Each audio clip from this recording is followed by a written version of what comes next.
You know, I personally absolutely despise leakers in the video game industry. Generally, leaking something out, whether that be a game announcement or maybe certain features or things in the game before they're supposed to be announced, generally has no net benefit to really anybody. The fans get whatever surprise that was meant to be there entirely ruined.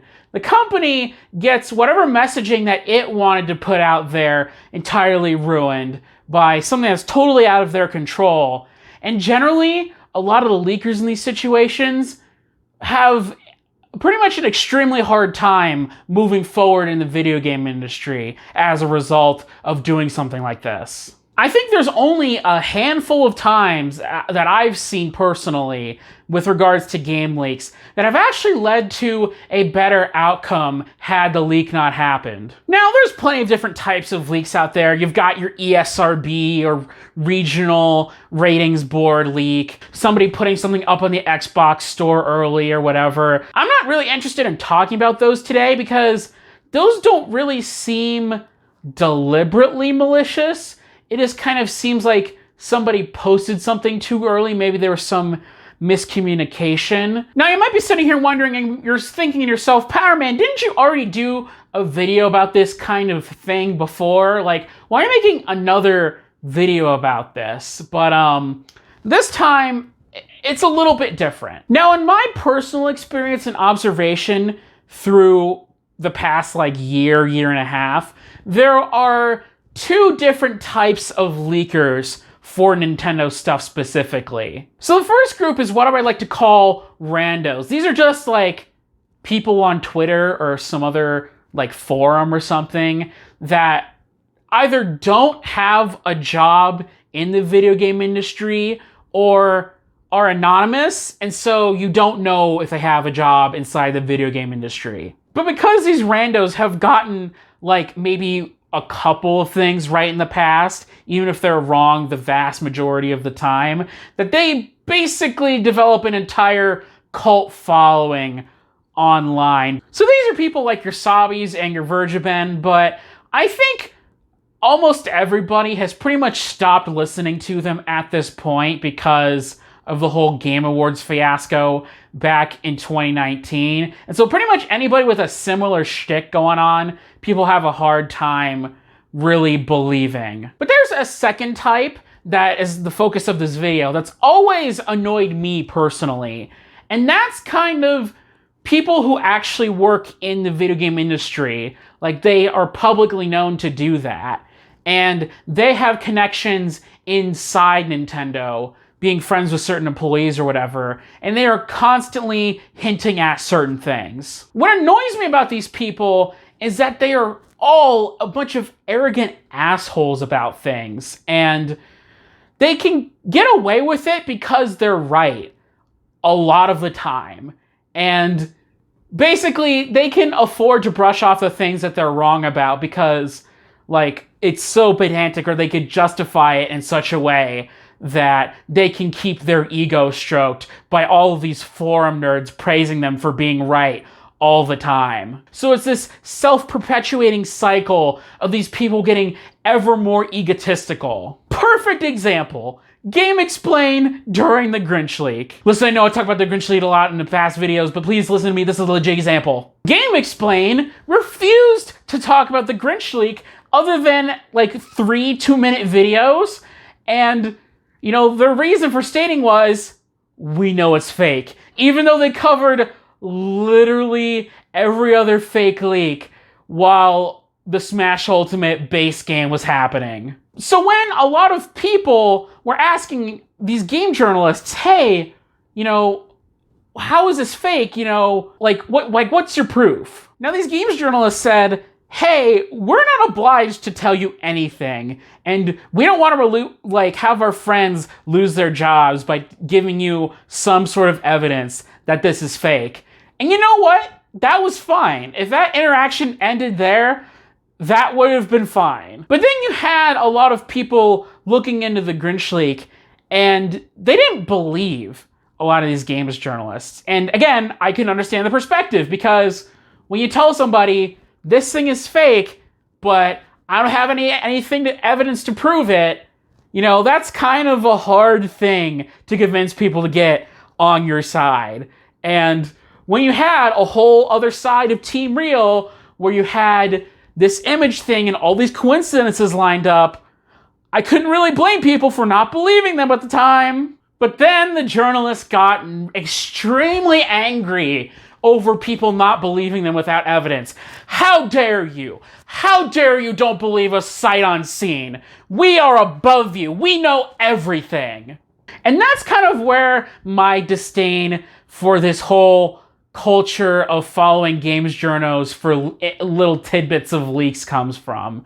And there hasn't really been a moment until July of 2020 where these people finally got knocked flat on their asses and exposed for being, a bunch of hack frauds. And so back in July, when Nintendo didn't have an E3 press conference, and a lot of these games industry people were teasing, oh, there's a Nintendo Direct coming on such and such date, guys, and there's a Mario 3D collection happening. And then the announcement came, and what did we end up getting? A partner showcase with 0 Nintendo games. 0! Oops! It's so fucking funny to watch all these people who, for a long time, have lorded themselves over the average Nintendo fan and be like, how dare you question me? How dare you say that I'm wrong? I'm in the know, you're not. And then, since this has happened, they've switched to, come on guys, we're all in the same boat. I mean, we don't know what the fuck is going on with Nintendo either. Come on guys, don't get mad at us. We're just the messengers. No. An average Nintendo fan like me is not like you people at all. We're not the ones who have friends inside Nintendo. We're not the ones who leak things out just to stroke our petty egos so that way a bunch of nerds on an internet forum can sing our praises every time we show up. We're not the ones who are putting these ideas out there of specific games like a Mario 3D collection without you guys putting it in people's heads first. And you might be wondering, Power Man, why does this matter at all? It's just a bunch of people on forums. Just don't look at it if you don't want to be spoiled. But listen, man, the Nintendo fanbase has gotten a lot of heat for overhyping themselves for Nintendo Directs. And on one hand, I understand, but on the other hand, you know who's overhyping these Nintendo fans? It's all of these supposed insiders that have people from Nintendo telling them stuff that they say Mario 5th Anniversary Collection and Star Fox Grand Prix and Metroid Prime Trilogy HD, that there can never be a moderate expectations Nintendo Direct without these people gone. And I think the most egregious case of somebody like this is GameXplain. For those of you who don't know, GameXplain is very close to Nintendo compared to the rest of the publishing outlets that exist online today. I mean, some people have compared modern GameXplain and Nintendo to Nintendo and Nintendo Powers in the 1980s, where basically they are kind of one and the same, or just a extension of the company. And one of the things they do is that they disguise their leaks as predictions. What a fucking abusive relationship. Nintendo gives GameXplain special privileges and access and a closer relationship than almost any other gaming outlet on the planet. And then all GameXplain does is turn around and then leak their shit.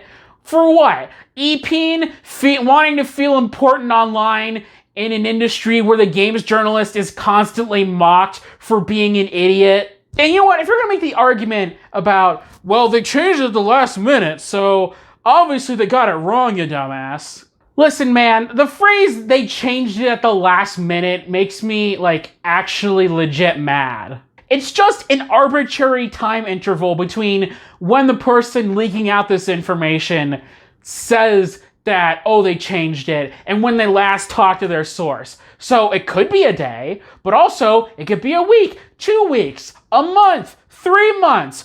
Who knows? Now, I'm sure that last minute changes have happened before. I'm not saying they don't exist, but I'm sure that there's been something pulled from an E3 press conference or, say, a Nintendo Direct, like, as soon as they're done getting the thing ready, they're like, hey, we can't show this. I'm sure that's happened, but considering how often journalists use this phrase and how much devotion of resources games put into their budget and how hyper timed out things are, even in 2020 when everything has been scrambled, I have become increasingly convinced that saying this phrase is less about an actual last minute change and is more of a way for these leakers to cover their ass when they got something wrong.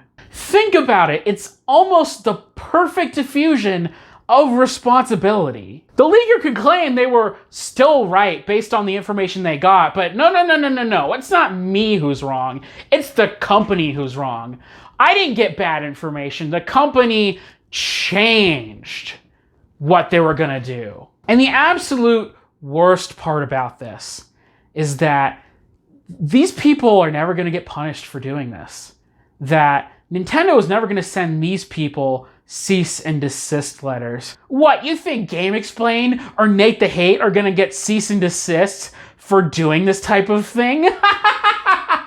So, you know what? It has to be up to us to stop taking any of these people seriously, right? I haven't for a long time, but there's still a ton of people online that do. And you know what? It results in people being disappointed about the partner direct that, was okay. It had the Shin Megami Tensei stuff in there, but we're disappointed because all of these insider people were overhyping them for a general direct that they didn't fucking know what wasn't going to exist just because their friends in Nintendo said a bunch of shit and they thought it was all going to happen at once. Ugh, this was a longer video than I was expecting to make. But anyways, guys, that's it, and have a good day.